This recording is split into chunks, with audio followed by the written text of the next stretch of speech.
Kembali bersama saya dalam segmen Jalan-Jalan Ipoh, episod 5. Dan kali ini, saya nak bawa ke anda menerokai keunikan-keunikan bangunan lama yang terdapat di sekitar Pekan Ipoh. Dan tempat ini dikenali sebagai Ipoh Heritage Trail atau Jejak Warisan Ipoh. Jadi apa kita tunggu lagi? Jom jalan! Ipoh Heritage Trail atau Jejak Warisan Ipoh merupakan satu lingkungan kawasan bersejarah yang terdapat di Bandaraya Ipoh.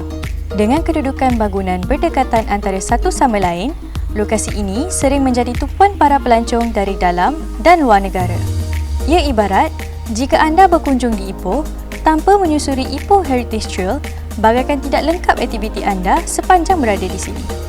Dengan mengambil masa sehingga 5 jam berjalan kaki, anda boleh melihat dan menghayati elemen seni bina 45 bangunan warisan yang penuh bersejarah.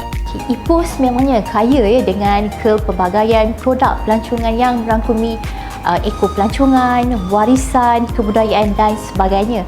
Kebanyakan bangunan warisan di Pekan Lama Ipoh ini merupakan tinggalan fasad dan struktur bangunan yang mempunyai ciri-ciri rekaan seni bina yang didirikan semasa zaman pemerintahan British dahulu.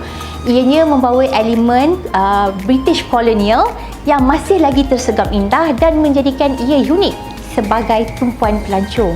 Secara amnya ya, Ipoh Heritage Trail ataupun Jejak Warisan Ipoh ini mempunyai pelbagai versi daripada pelbagai pihak, antaranya daripada Tourism Perak, daripada Kinta Heritage Society, Perak Tourist Guide Association, Majlis Bandaraya Ipoh dan lain-lain entiti. Dan versi Heritage Tourism Perak pula telah dimulakan pada tahun 2010 hasil kerjasama antara Tourism Perak dan Kinta Heritage Society yang telah menghasilkan 2 buah peta pelancongan Heritage Trail yang melibatkan 48 buah bangunan warisan yang terdapat di Pekan Ipoh. Dan pada tahun 2016, Kerajaan Negeri melalui Tourism Perak telah menghasilkan satu lagi peta Ipoh Heritage Trail yang menghimpunkan 45 buah bangunan tarikan di dalam satu peta bagi memudahkan pelancong-pelancong untuk mendapatkan maklumat di dalam satu brosur sahaja. Untuk pengetahuan anda, walaupun bangunan-bangunan ini sudah melebihi usia 100 tahun, tetapi ianya dipelihara serta dijaga dengan baik sejajar nilai dan sejarah masing-masing. Ketika ini, Dania berada di sebuah bangunan yang juga terdapat di dalam Ipoh Heritage Trail yang dikenali sebagai Arlene House, atau pada asalnya bangunan ini dikenali sebagai Kapitan Chung Taiping yang juga merupakan pengusaha lembu biji timah. Untuk pengetahuan anda, bangunan ini telah dibina pada sekitar tahun 1905 dengan bertemakan seni bina neoklasik atau Victoria Palladian. Kalau nak tahu, bangunan ini telah dijadikan muzium yang menempatkan barangan-barangan antik yang sukar didapati di tempat lain.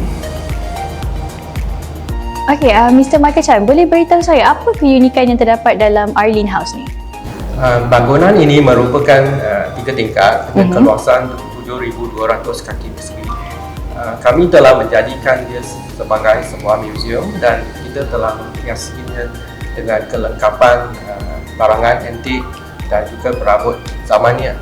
Keunikan bangunan warisan ini adalah seni binanya, iaitu Victorian Palladian. Tingkap French lower window yang Perancis, jubin Minton dari England, ventilasi udara, kelengkapan dan tangga kayu. Okay. Yang paling unik sekali ialah tangga spiral besi Walter McFarlane yang terkenal, dengan desain fleur-de-lis.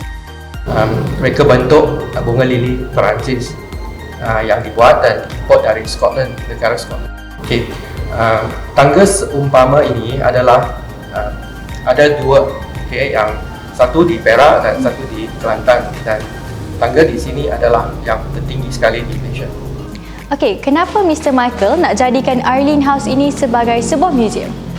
Okey, kami telah menjalankan kerja-kerja pemulihan warisan selama 8 tahun sejak 2012 dan baru siap pada tahun ini 2020. Kami telah membuat penyelidikan dan menemui banyak sejarah dan warisan bangunan dan bandar kami. Dengan itu, kita nak kongsikan dengan orang ramai.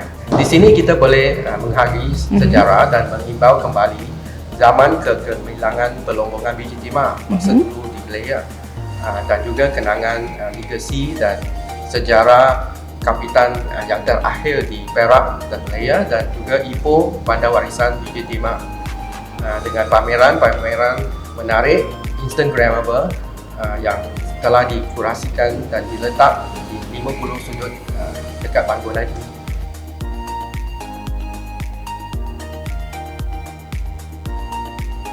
Selain Arlene House, bangunan stesen kereta api Ipoh, Sekolah St. Michael, Masjid India Muslim dan Museum Ho Yan Hor adalah antara 45 bangunan yang terdapat di dalam peta Ipoh Heritage Trail. Kalau bagi I, yang menarik sini bangunan-bangunan yang unik, macam bangunan lama, unik. So we know previously it was literally nothing, and then now the fact that they actually come up with something new, they add value to the heritage of it, and sort of dia membawa aura baru kepada pembangunan Ipoh dan also local tourism. Tahu dari kawan, datang sini pun first time, so barulah dapat jalan-jalan semua kan. Ya betul. Lepas tu kita Google lah tempat-tempat yang best. Bangunan dia banyak yang macam bangunan lama-lama, so sangat unik lah. yes. Dan sesuai untuk yang suka tangkap gambar, suka OTD. Kemudian kita boleh tahu tempat yang menarik lah di Ipoh ni. Kemungkinan yang saya rasakan mungkin yang orang lain tak tahu. Okay. Even orang Ipoh pun tak tahu. So bila kita dapat jalan di Heritage Trail ni, kita akan tahulah, oh rupa-rupanya kita pun ada bangunan-bangunan sejarah yang lama.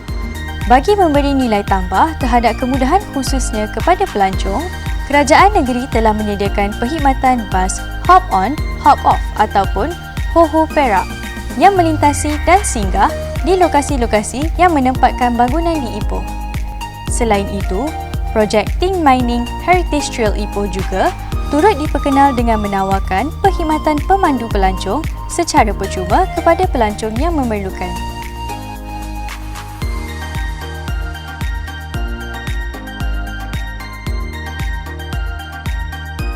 Kesemua ini dapat disaksikan dan dijelajahi hanya melalui Jejak Warisan, sebuah destinasi pelancongan bersejarah yang harus anda lawati apabila menjejakkan kaki ke Bandaraya Ipoh. Saksikan keindahan seni reka dan seni bina zaman dahulu yang kekal sehingga kini dan akan terus terpelihara sebagai tinggalan sejarah yang sangat berharga bagi generasi kini dan yang akan datang. Jadi sampai di sini saja episod kelima segmen Jalan-Jalan Ipoh kali ini. Saya Puteri Dania Balkis Rusni. Assalamualaikum dan jumpa lagi.